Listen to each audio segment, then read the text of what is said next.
Welcome to Section 4 of Experiencing God. In the previous units, we learned that God speaks with a purpose, and that His invitation to join His work will always lead to a God-sized assignment, something that you cannot do on your own. Now, we confront a pivotal moment in your spiritual journey, the crisis of belief. This is a turning point, a decision that reveals what you truly believe about God.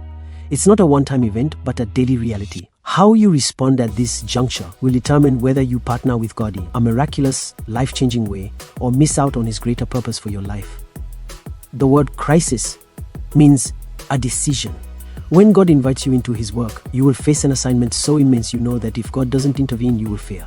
This is the very point where many people decide not to follow what they sense God is leading them to do. They wonder why they don't experience God's power and activity like others, not realizing they've just missed a critical turning point. Throughout the Bible, every God-sized assignment required faith. Think of Joshua marching around Jericho's walls, Gideon facing an army with only 300 men, or Peter casting his line to find a coin in a fish's mouth to pay taxes. These acts were beyond human capability. They required an unwavering belief in a God who is omniscient, all-knowing, omnipotent, all-powerful, and perfectly loving. Your actions in this crisis speak louder than your words. They are direct testimony to what you believe about God.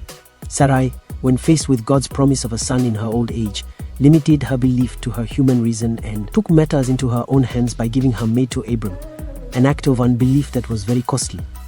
In contrast, David, facing Goliath, acted on his faith in the living God and demonstrated his belief through his actions, which brought glory to God and showed the world that there is a God in Israel.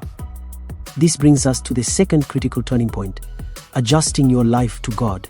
You cannot stay where you are and go with God at the same time. When God calls you to a God-sized assignment, He will require major adjustments in your circumstances, relationships, thinking, and commitments. Just as Elisha had to leave his farm and burn his equipment to follow God's call, and the rich young ruler had to give up his wealth to follow Jesus, so you must be willing to surrender everything to the Lordship of Christ. Obedience is the next step after making these adjustments. It is costly, not only to you, but often to those around you, as seen in the lives of Moses and the Israelites or Paul and Jason. Yet it is in this radical dependence on God that you will experience Him doing what only He can do for His glory.